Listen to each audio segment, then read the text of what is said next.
সমাজের মধ্যে এত আপনার উল্টো পাল্টা করে সমাজের রক্তকে শেষ করে ফেলেন, সমাধান দিয়ে বুঝলেন? জিজ্ঞাসা করে নেবেন পৃথিবীতে যত মৌলবি পাবে। এই যে অদৃশ্য বিষয়টা একটু মনোযোগে শুনছেন। অদৃশ্য এই নিয়ে আমাদের সমাজে ঝামেলা করছে পারে অনেক জায়গায়। গোলামি, ইসলামকে নিয়ে গোলামি করলেই ঝামেলা হবে, ইসলামের রক্ত নষ্ট হবে না। গোলামি চলে ইসলামকে নিয়ে, খবরদার যুবদের সকলের গোলামি। কোন আলেম যদি গোলামি করে, কারণ ইসলামকে নিয়ে গোলামি নয়। ইসলামের প্রতিটা বিষয়ের ব্যাখ্যাটা শুদ্ধভাবে সঠিক ব্যাখ্যা প্রদান করা হবে, যাতে কোনো ঝামেলা নাই না আসে। কেমন করে হতে পারে অদৃশ্য মানে যেটা আমাদের কাছে অজানা, আমাদের কাছে অজানা। আচ্ছা, আমাদের কাছে যা অজানা তার আল্লাহর কাছে কি অজানা হবে? খুব মনোযোগ দেবে। আমাদের কাছে যা অজানা আল্লাহর কাছে অজানা হবে। আগামীকাল কি হবে আমরা জানি, ওই জিনিসটা আল্লাহর কাছে কিন্তু অদৃশ্য নাই, না আছে। কিয়ামত পর্যন্ত যা কিছু হবে, কিয়ামতের পর এক কথায় যা কিছু হবে আল্লাহর কাছে কোনটা অদৃশ্য আছে? যে আল্লাহর কাছে অদৃশ্য হয় তাহলে তো আপনার আল্লাহর চেয়ে অদৃশ্য বড় হয়ে যাবে। এই জিনিসটা বুঝতে হবে। এক কথায় বলে দেয় না যে অদৃশ্যের মালিক আল্লাহ, আরে অদৃশ্যই তো না আল্লাহর কাছে। মনোযোগ দেবে। আল্লাহর কাছে কোন জিনিসই অদৃশ্য নাই। তিনি এমন একজন মাবুদ, এমন স্রষ্টা বলে সুবহানাল্লাহ, যে আগামীকাল কি হবে না হবে মাবুদ সবই জানা আছে। আমার মাবুদের কিয়ামত পর্যন্ত কি হবে না হবে, কিয়ামতের পরে কি হবে না হবে, অদৃশ্য বলে কোন বিষয় স্রষ্টার কাছে নাই, না আছে। খবরদার, অদৃশ্য বলে কোন জিনিস স্রষ্টার কাছে সব। হ্যাঁ, এখন এই যে জ্ঞানটা অদৃশ্য, ওটা নিজস্ব জ্ঞান হচ্ছে আমার আল্লাহ। সুবহানাল্লাহ, জোরে বলেন। আলিমুল গায়বি ওয়াশ শাহাদা, আল্লাহ বলছে মানে অদৃশ্যের জাতি, নিজস্ব অদৃশ্যের মালিক আমার আল্লাহ বলে। আর একটা অদৃশ্যের কসম হচ্ছে অদৃশ্যের সিফাত। অদৃশ্যের সিফাত ওটা হচ্ছে রাসূলুল্লাহ, মানে সিফাতি বলতে আল্লাহ রাসূলকে জানিয়ে দেয়, আল্লাহ রাসূলকে জানিয়ে দেয়। কোরআনে দুই প্রকারের আয়াত আছে এই সম্পর্কে। একটা আয়াত যেমন বলছে যে নবী আপনি বলেন আমি অদৃশ্য জানি না, ওই জায়গায় নবী ওটাই বলছে যে অদৃশ্য জাতি আমি জানি না বলে। সুবহানাল্লাহ। যেমন আরেকটা কোরআনের আয়াতে বলছে যে আমার নবী অদৃশ্য বলতে কৃপণতা করে না, ওটা হচ্ছে অদৃশ্যের সিফাতি, যেটা আল্লাহ রাসূলুল্লাহকে জানিয়ে দেয়, ওটা বলতে কৃপণতা করে না। অদৃশ্য জাতির মালিক আল্লাহ, অদৃশ্য সিফাতি হচ্ছে আমার রাসূলুল্লাহ। সুবহানাল্লাহ বলেন, জোরে বলেন। ঝামেলা আছে? কোনো ঝামেলা নেই। এখন দুই চরবি যদি এসে আপনার দয়া করে মোটা মোটা মশলা মেরে দেয়, অতীত ইসলামের ঐক্য নষ্ট হয়ে গেছে। গোলামি করে করে করে করে ইসলামটাকে এত নষ্ট করেছে। খবরদার, এমন ইসলামের ঐক্য নষ্ট করবেন না। আমি ছিলাম কোথায়, রাসূল মুচকি হাসছে। নবী জানে যে বাচ্চা অন্ধ নয়, বাচ্চা অসুস্থ নয় বলে। ফাতেমা বিনতে আজাদ বলে, ভাতিজা, এ ভাতিজা মুহাম্মদুর রাসূলুল্লাহ, কেমন তুমি আছো? আমার বাচ্চার অবস্থা খারাপ। আল্লাহ নবী বললেন, চাচি, এ আমার চাচি, চাচি গো শুনুন, আপনার বাচ্চাটা আমাকে একটু কোলে দিন, আপনার বাচ্চাটাকে আমি একটু কোলে নেব। ফাতেমা বিনতে আজাদের চোখে পানি ছিল। বাচ্চা খারাপ, বাচ্চার শারীরিক অবস্থা ভালো নাই, যার কারণে রাসূলুল্লাহকে দিয়ে ফাতেমা বিনতে আজাদ মায়ের চোখ দিয়ে পানি ঝরে। আল্লাহ নবীকে, আমার নবী পাক আল্লাহ নবী যখনই ওই আপনার ফাতেমা বিনতে আজাদের সন্তানকে কোলে নিয়ে নেয়, সঙ্গে সঙ্গে হযরত আলী চোখ খুলে আমার রাসূলুল্লাহকে জিয়ারত করে নেয়। চুপ হয়ে যায়, ফাতেমা বিনতে আসাদ চুপ হয়ে যায়, বলে নবী অজবে মুহাম্মদ আমার সন্তান জন্ম নেবার পরে কখনোই আমার সন্তান চোখ খুলে দেখে না, কিন্তু তোমার কোলে দিয়ে দিলাম আমার সন্তান তাকিয়ে তাকিয়ে তোমাকে দেখতে লাগে। এ ভাতিজা, এ ভাতিজা ব্যাপারটা আমি বুঝতে পারি না। আল্লাহ নবী মুচকি হাসলেন, নবী আমার একটু থুক মোবারক নিলেন আপনার জিহ্বা থেকে, হযরতে আলী আপনার জবানে বিসমিল্লাহির রহমানির রহিম বলে নবী আমার থুক লাগিয়ে দিলেন। আলী পান করতে শুরু করলো। তার নাম আলী, যার কারণে বলে যে আল্লাহর ওলি হযরতে আলী বলুন সুবহানাল্লাহ। তো পৃথিবীর আলী প্রথম মায়ের চেহারা দেখে না, প্রথম কাবা শরীফ দেখে না, পৃথিবীর কোন সৃষ্টি দেখে না, প্রথম তিনি জিয়ারত করছে আমার রাসূলুল্লাহ নুরানি চেহারা মোবারক। পৃথিবীতে প্রথম তিনি পান করে মায়ের দুগ্ধ নাই, পৃথিবীর অন্য কোন নারীর দুগ্ধ নাই, পৃথিবীতে অন্য কোন খাবার দ্রব্য নাই, পৃথিবীতে হযরত আলী প্রথম তিনি যেটা পান করেন ওটা ছিল আমার রাসূলুল্লাহর থুক মোবারক। বলুন সুবহানাল্লাহ। যাতে আল্লাহ কত বরকত দিয়েছিল, যাতে আল্লাহ কত বরকত দিয়েছিল যে আপনার মদিনাতুল মুনাওয়ারাতে অনেক হাজী ভাইরা আপনার হাজীরা গিয়েছে। অনেকে যাবেন মদিনাতে দেখবেন একটা কূপ আছে, কূপটার নাম উসমানে গানি কূপ। এই কূপে আমার রাসূলুল্লাহ থুক মেরেছিল, যার কারণে ইতিহাসের পৃষ্ঠায় এই কূপটার নাম লেখা আছে দ্বিতীয় আবে জমজাম। আল্লাহুম্মা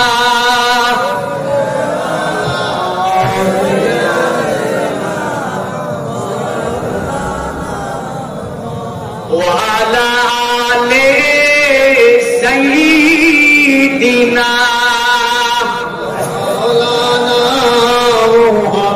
صلوا على محمد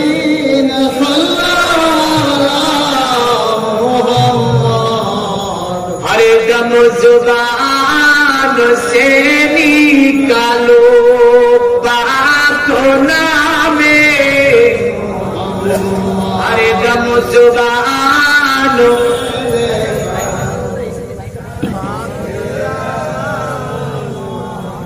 ए हवाओ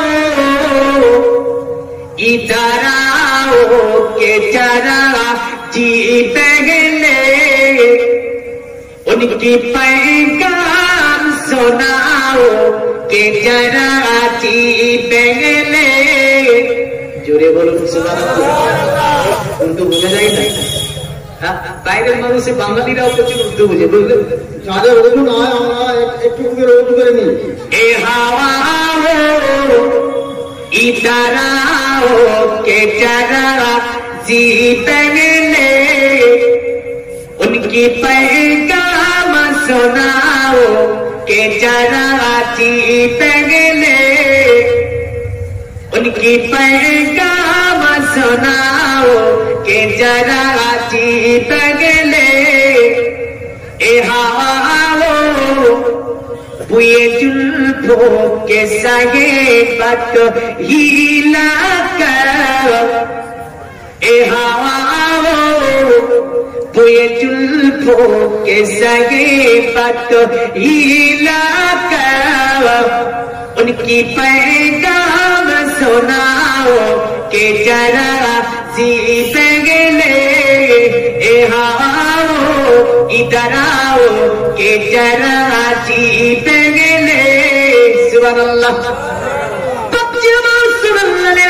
আমি বলে যাবো হযরত আলীকে, আমার নবী পাক আপনার যখন একটু বড় হলেন আবু তালিবকে বলে চাচা আমার এই বাচ্চাটি আপনি আমাকে দিয়ে দেন।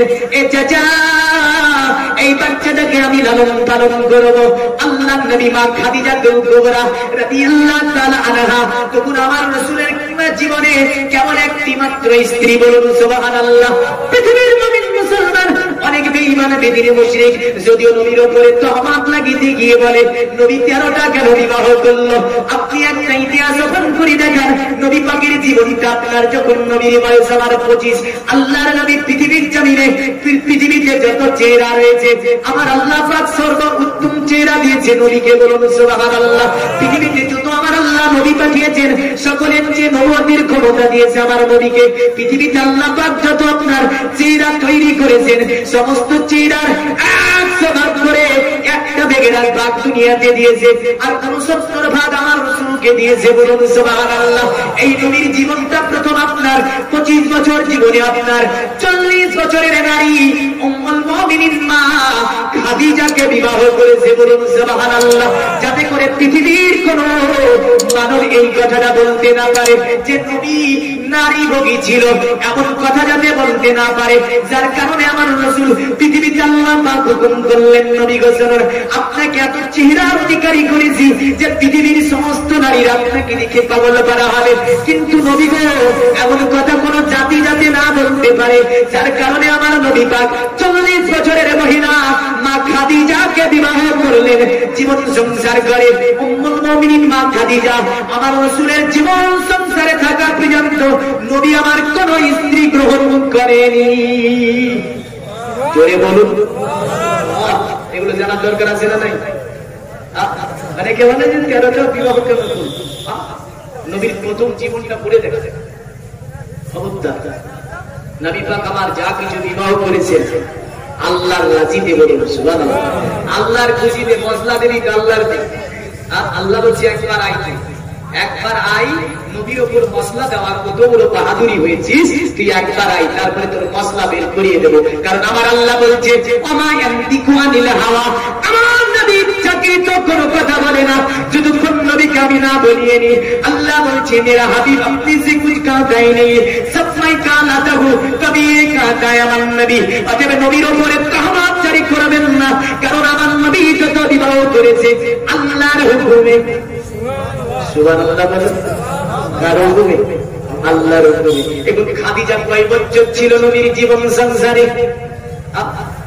এই খাদিজাকে নিয়ে আমার রাসূল যখন ইসলাম প্রচার করতে শুরু করেনি, বাচ্চা ছেলে আলীকে নিয়ে রাতের অন্ধকারে আমার রাসূলের উপরে যখন নামাজ এইভাবে উম্মতের উপর আসেনি, নামাজ তো আপনার উম্মতের উপরে। আমার নবীর বয়স যখন 53 কত 52 তখন নামাজ এসেছে, যে 5 ওয়াক্ত নামাজ পড়ছি না আমরা, তখন নামাজ এসেছে। কত দিয়েছে আল্লাহ? কত দিয়েছিল আল্লাহ? কয়েক পড়ে 50 দিয়েছিল আল্লাহ। কয়েক তো করে 5 করে, সবাই করে না, বছরে 2 করে, অনেক 5 করে না। মুসা নবী এই কারণে বলেছিল আরেকবার জাম হুজুর, এগুলো পারবে।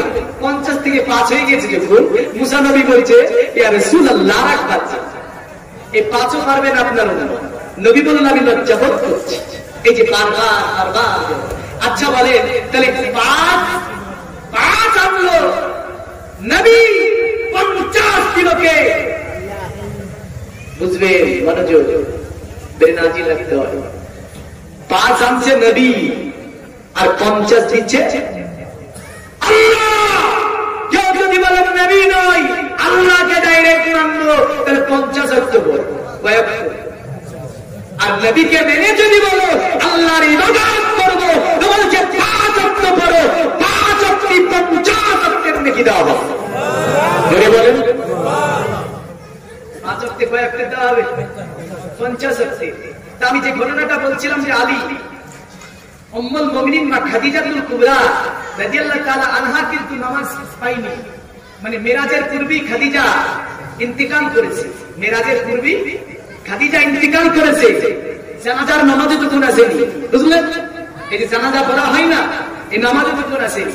কিন্তু রাসূলের ইবাদত ছিল কতদিন থেকে যদি বলেন? এই নামাজ আসার আগে কি রাসূলুল্লাহ আল্লাহর ইবাদত করেনি? আরে দুনিয়াতে আসার পূর্বে সিদরাতুল মুনতাহাতে আমার নবী মাবুদের ইবাদত করে। বলে সুবহানাল্লাহ। কতদিন ধরে? নবী বলেন আমি যখন মাবুদের ধ্যানে জ্ঞান দাঁড়িয়ে দিতাম, একবারে 70,000 বছর ধরে দাঁড়িয়ে থাকতাম। জোরে বলেন কোথায় লেখা আছে? নুজহাতুল মাজালিস কিতাব আপনি খুলে দেখুন। রাসূলুল্লাহকে জিবরিল জিজ্ঞাসা করে আপনাকে দেখতে পেতাম কেন সিদরাতে 70 বছর, আর আপনি ডুবে থাকতেন 70,000 বছর, আপনি জ্বলে থাকতেন 70,000 বছর, কারণটা কি?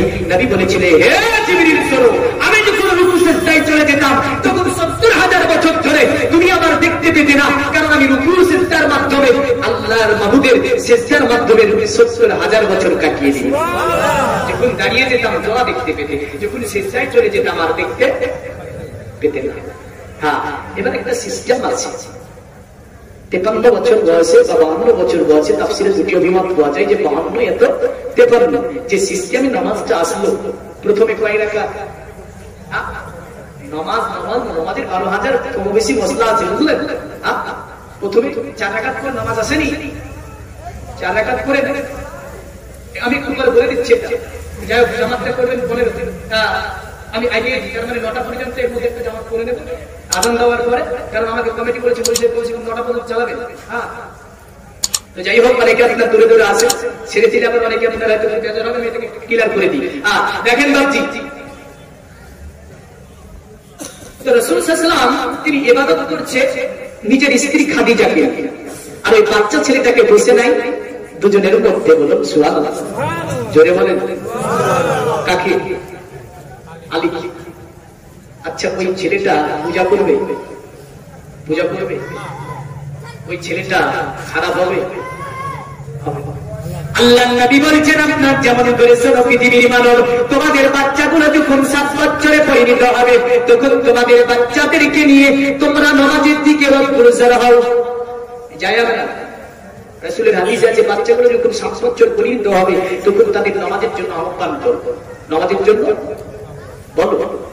আমাদের মসজিদে আপনার বাচ্চা ছেড়ে গেলে অনেকে ধমকি মেরে তাড়িয়ে দেয়। আচ্ছা, ধমকি মারলে আসবে? বাচ্চাটা ব্যথা পাবে না? পাবে? মসজিদে গেলাম, ধমকি মেরে তাড়িয়ে যাবই না মসজিদে। বাচ্চা, কারণ ওর ব্রেন এমন, বুঝলেন, কোন জিনিসকে যদি ক্যাচ করে নেয় আজ যাবে ব্রেন থেকে। ওই যুবক এই যুবক দেখবো ধমকি মেরেছিল এই মসজিদে যাবো, ধমকি মারবে। যদি কোনো বাচ্চা ভুল করে, বাচ্চা আর ভুল কালাম আমি বলেছি, মানে বাচ্চা যদি ভুল করে আল্লাহ গুনাহ করে লিখে না পেলাম। ভুল করলে আপনাকে বুঝিয়ে দিতে হবে, ভালো করে বুঝিয়ে দিতে হবে। তবে সব বিষয়ে হাদিস শরীফের মধ্যে আছে যে বিষয়গুলি, যে প্রথম হবে পুরুষ, নারী, বাচ্চা, তারপরে নারী চলে গেল, তারপরে থাকলো প্রথমে বড়রা, তারপরে ছোটরা, প্রথমে বড়রা, তারপরে ছোটরা। এবার যদি ছোটদের মধ্যে, জামাতের মধ্যে কোনো ভুলভ্রান্তি হয় সেটা আমাদেরকে কন্ট্রোল করতে হবে, না হবে না আমি বারবার শিক্ষা দেবে। আল্লাহ নবী বললেন, যখন তোমাদের বাচ্চাগুলি 10 বছরে পরিণত হবে তাদেরকে নামাজের জন্য আহ্বান করো, তাকিদ করো। নবী বললেন, যখন তোমাদের বাচ্চাগুলি 12 বছরে পরিণত হবে তখন প্রয়োজনে পিটাই করো। কি প্রয়োজনে পিটাই দেয়? নামাজের জন্য। বলুন সুবহানাল্লাহ। আপনি মনে মনে ভাবছেন আমি তো পড়ি না, বাচ্চাদের কি বলবো? আমি তো নিজেই পড়ি না, ছেলের কি বলবো? আল্লাহ নবী বললেন, শোনো আমার উম্মতেরা, পৃথিবীর জমিনে তোমাদের বাচ্চাদেরকে ইসলামের শিক্ষা দাও। নবী বললেন, আমি এটা ফরজ করে দিলাম তোমাদের উপরে। পৃথিবীর মুমিন মুসলমান আলীকে আপনার নবীর কাছে বসে নেয়, আমার নবী পাক ইবাদত করে, জিকির করে, আজকার করে। উম্মুল মুমিনিন খাদিজা থাকে চতুর্দিকে বেঈমান বেদিনে ভরা, আপনার চুপি চুপি স্বামী স্ত্রী মাহবুবের ইবাদত করে, মাহবুবের জিকির করে, আজকার করে। আলী বাচ্চা ছেলে একদিন বলল,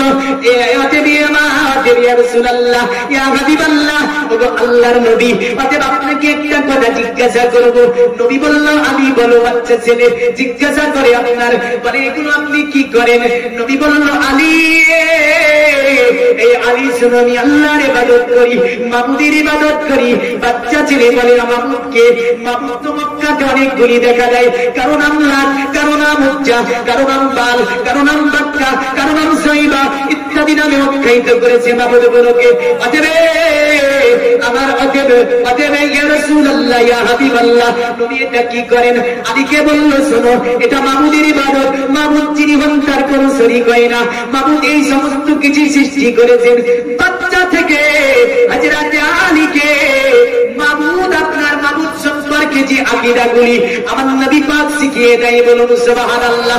আমার নবী পাক বুঝিয়ে দেয় যে আল্লাহ যিনি সমস্ত জিনিসের অধিকারী, মাবুদ যিনি হন তিনি বেআকার, তার কোনো আকার নাই। এই সমস্ত সৃষ্টি করেছে আল্লাহ। অতএব আল্লাহ পাক তিনি এত ক্ষমতার অধিকারী, কোন শব্দ দ্বারা সমস্ত পৃথিবী সৃজন করেছেন। এমন করে স্রষ্টাকে চেনার জন্য, স্রষ্টাকে জানার জন্য আলীকে আপনার তাগিদ করে আমার নবী। কিন্তু আমরা আমাদের বাচ্চাকে কোনোদিন বলিনি যে শোনো তুমি পড়ো লা ইলাহা ইল্লাল্লাহ মুহাম্মাদুর রাসূলুল্লাহ সাল্লাল্লাহু আলাইহি ওয়াসাল্লাম। এমন করে বাচ্চাকে সূরা ফাতিহা শিক্ষা দেয়নি, এমন করে সূরা ছোট ছোট ইখলাসগুলো বলতে পারে না, ছোট ছোট দোয়াগুলো বলতে পারে না।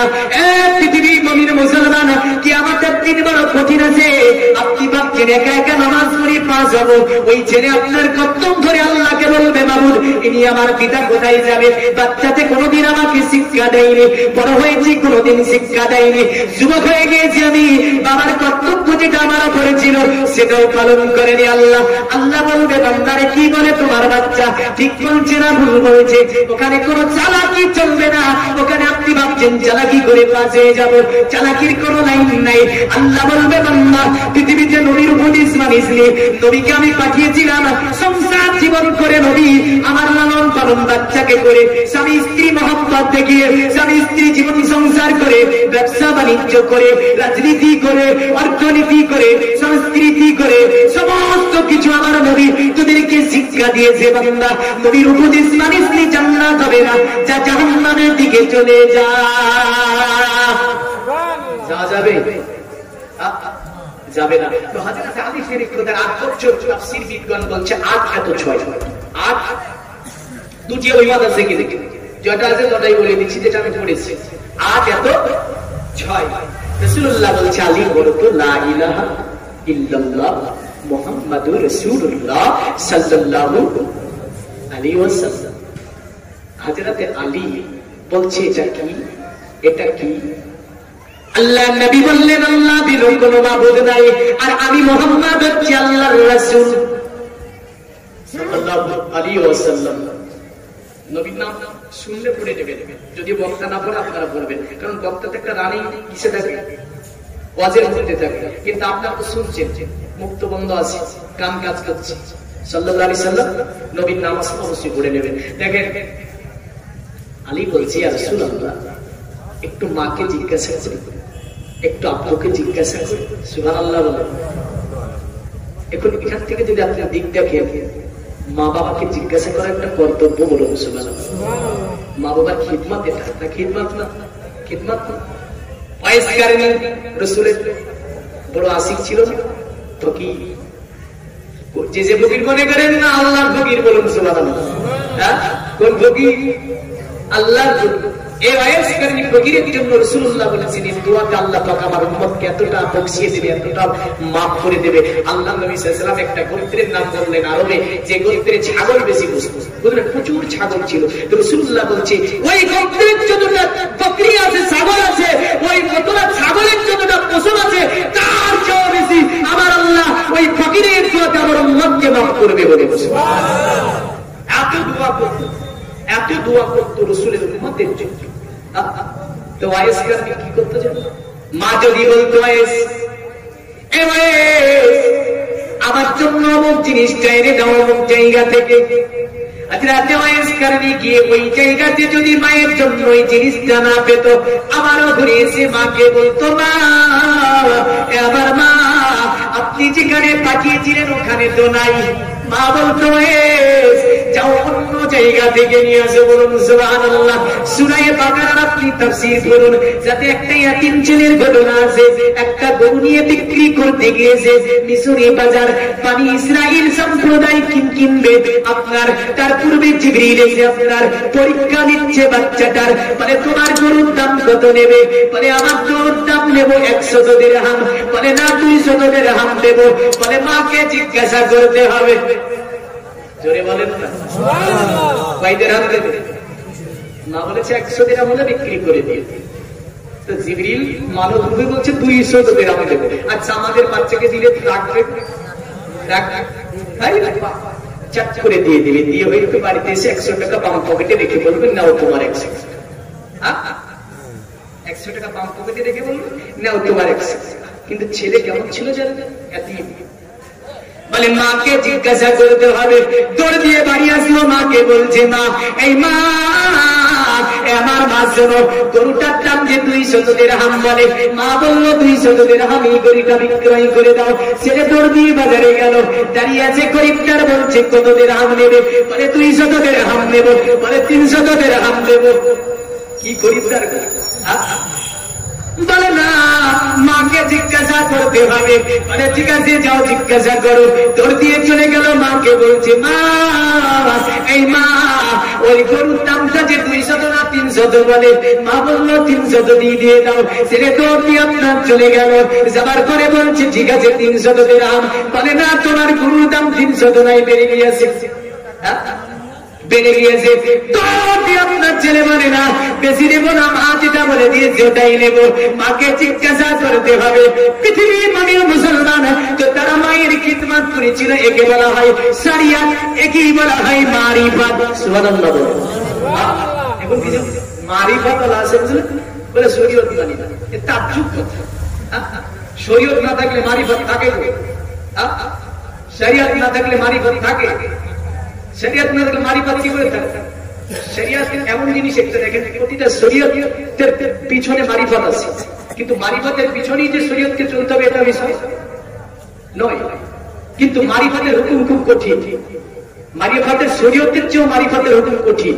কারণ মারিফাত বলে কি জানেন, যে মা হুকুম করেছে, মা যেটা প্রয়োজন, মায়ের একটা সুই প্রয়োজন, ছুঁচ, বা মা কোনো জিনিস খাতে চাইবে, আপনি দৌড় দিয়ে গেলেন, নিয়ে আসলেন, খাইয়ে দিলেন, শরীয়ত বলছে তোমার হক আদা হয়ে গেল। কিন্তু মারিফাত বলছে কি জানেন, মা যদি তোমাকে বলে দেয় যে অমুকের দোকান থেকে মিঠাই নিয়েছে, অমুকের দোকান থেকে মিঠাই নিয়েছে, মিঠাই খাবো, ওই জায়গায় অমুকের দোকানে গিয়ে যদি মিঠাই না পান, মাকে না জিজ্ঞাসা করতে হবে, মা অমুকের দোকানে তো মিঠাই নাই, অন্য জায়গা থেকে আনবো। মা যদি বলে ঠিক আছে যাও, তাহলে মারিফাত বলছে যেতে পারবে। কিন্তু আপনি নতুবা মারিফাতকে অস্বীকার করলেন। আর শরিয়ত বলছে মিঠাই খেতে চেয়েছি, যে কোনো জায়গা থেকে এনে মাকে খাইয়ে দাও, তাহলে গুনাহ হবে না। এখন কেউ বলছে যে না, মারিফাত বাদ দিয়ে শরিয়ত মানবো, এমন করবেন না বাবজি। কেউ যদি এমন বলে থাকে, ভুল বসত বলেছে, ক্ষমা চাইবেন মাবুদের কাছে। মারিফাত মানে না, বলছি না, মারিফাত শব্দের মারিফতের জ্ঞান অর্জন করা খুব কঠিন। শরীয়তের জ্ঞান স্কুল, কলেজ, ইউনিভার্সিটি, মাদ্রাসা ইত্যাদি জায়গায় পাওয়া যায়, কিন্তু মারিফতের জ্ঞান হচ্ছে রাসূল হিকমতে মাকাবাতাল্লাহ, অর্থাৎ আল্লাহ পাকের একাত্ম পরিশ্রম ইবাদত করে। মারিফত শব্দের অর্থ পেহচান না, মারিফত শব্দের অর্থ চিনে নেওয়া, পরিচয় ঘটিয়ে দেওয়া। কারণ হচ্ছে নামাজ আমি পড়লাম, এই নামাজ সঙ্গে পরিচয় ঘটানো খুব মুশকিল আছে না নাই? আছে না নাই? নামাজের সঙ্গে পরিচয় ঘটানো খুব মুশকিল আছে, প্রচুর সাধনা করতে হয়, অতঃপর মারিফতের জ্ঞান পাওয়া যায় বলুন সুবহানাল্লাহ। কিন্তু দেখা যাচ্ছে যে সাধনা নাই, কিছু নাই, বলছে আমি মারিফত করব। সাধনা নাই, এত ইবাদত করতে হয়, খাওয়া পান করা সব বর্জন করে দিয়ে দেখা যাচ্ছে যে 1 দিন 2 দিন 3 দিন 4 দিন 5 দিন করে মাবুদের ইবাদতে একভাবে লেগে থাকতে হয়। কেউ করেছে 5 7 9 12 ধরে করে করে এই মারিফতের জ্ঞান আপনার অর্জন করেছে, কিন্তু তাদের জীবনীগুলোতে পাওয়া যায় শরীয়ত সম্পর্কে তারা যথেষ্ট আলিমে দ্বীন ছিল, যথেষ্ট জ্ঞানী ছিল, অতঃপর এত ইবাদত করেছিল, আল্লাহ তাদেরকে মারিফাত দান করে দিয়েছিল। আর এই মারিফতের আপনার মূল কে জানেন? হযরত আলী কে? নবী বলেন আনা মদিনাতুল ইলমি ওয়া আলীউন বাবুহা, আমি নবী হচ্ছি জ্ঞানের শহর, ওই শহরের দরজা হযরত আলী। বলুন সুবহানাল্লাহ। আলী বলি ইয়া রাসূলুল্লাহ, লা ইলাহা ইল্লাল্লাহ, কলেমাটা তো পড়ব, একটু মাকে জিজ্ঞাসা করি, একটু আব্বুকে জিজ্ঞাসা করি। নবী বলল ঠিক আছে যাও। নবী একথা বলে না, না তোমার মাকে জিজ্ঞাসা করা লাগবে না, তোমার আব্বুকে জিজ্ঞাসা করা লাগবে না, কলেমা তুমি পড়ে দাও। নবী বললেন ঠিক আছে যাও। আলী, নবী জানেন যে আলী পৃথিবীতে এমন একজন সন্তান যে আমার থুক মোবারক পান করেছে, আলী কাবাতে জন্ম নিয়েছে, আলী জীবনে আলী পূজা করবে না, জীবনে আলী মদ্যপান করবে না, জীবনে আলী কারো অন্যায় করবে না, জীবনে কারো খেয়ানত করবে না, জীবনে কারো প্রতি অন্যায় ভাবে অত্যাচার আনবে না। পৃথিবীর গরিব মুসলমান আলী বেরিয়ে গেল। আব্বুকে বলছে আব্বু শোনো, আব্বুর নাম আবু তালিব, আর যে আবু তালিব নিজের সন্তানের চেয়ে আমার নবীকে বেশি ভালোবাসে।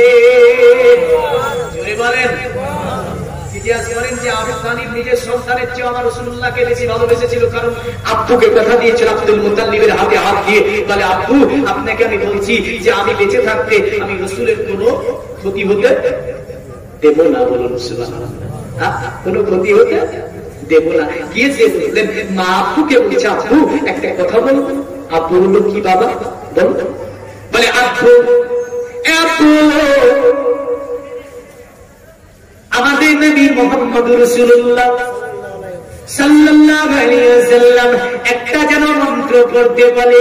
আব্বু জিজ্ঞাসা করলো আবু তালিব ছেলেকে কি বলে? বলে লা ইলাহা ইল্লাল্লাহ মুহাম্মাদুর রাসূলুল্লাহ সাল্লাল্লাহু আলাইহি ওয়াসাল্লাম, আল্লাহর ভিন্ন কোনো মাবুদ নাই আর মুহাম্মদ আল্লাহর রাসূল।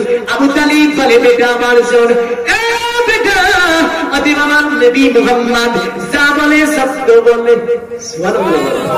কিন্তু নিজে পড়েছে কিনা এ ব্যাপারে আমি বলতে পারবো না। আবু তালিব নিজে পড়েছে কিনা এর ব্যাপারে উচ্চ কোনো হাদিস পাওয়া যায় না। রাসূল আমাদের মুখকে বন্ধ করে দিয়েছে, আমার চাচা সম্পর্কে কোনো মত আনবে না বলে সুবহানাল্লাহ। আবু তালিব সম্পর্কে কোনো মত আমরা আনতে পারবো না। রাসূলের ভালোবাসায় আমার রাসূল বলে দিচ্ছে আমার চাচা সম্পর্কে কোনো আলোচনা করবে না। না খেয়ে না পান করে গাছের পাতা চিবিয়ে খেয়ে রাসূলকে নিয়ে এমন গুহাতে গিয়েছিলেন হযরত আবু তালিব, যার জীবনে এত কষ্ট এসেছিল একমাত্র দিনে ইসলামের জন্য। কিসের জন্য? পাতা চিবিয়ে চিবিয়ে খাচ্ছে ভাতিজার জন্য। এই আলিফ এটাকে বলছে নবী যাতে রাজি আমি আবু তালিব তাতে রাজি বলো সুবহানাল্লাহ। অতএব নবী যাতে খুশি আমি আবু তালিব তাতে খুশি। কি আছে তোমাকে বলছে না করতে, তুমি ভাবো কি করা যায়। তো বেটা বুদ্ধিমান বলছে আপু পড়ে নেব, পড়ে নাও।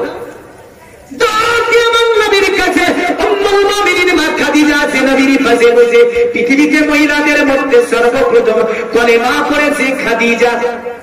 জোরে বলুন খাদিজা পড়েছে।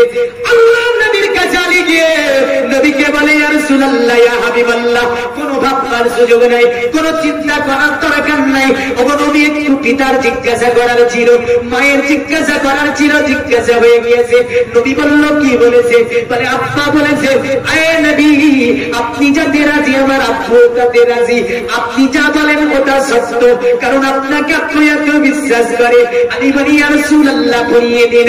বাচ্চা ছেলে 6 এত 8 বছরের বাচ্চা আপনার নবীকে বলে ওগো আল্লাহর নবী কলেমা লা ইলাহা ইল্লাল্লাহ মুহাম্মাদুর রাসূলুল্লাহ সাল্লাল্লাহু আলাইহি সাল্লাম পড়ে ইসলাম আপনি গ্রহণ করিয়ে দিন। আল্লাহ নবীর দরবারে আল ইসলাম কবুল করে নিল। বলুন সুবহানাল্লাহ। পৃথিবীর মুমিন মুসলমান, আমি আর এই জীবনীটা বাড়িয়ে দিতে পারবো না, কারণ দেখেন বলতে বলতে মোটামুটি আপনার 2 ঘন্টার কাছে নামাজ আছে না নাই?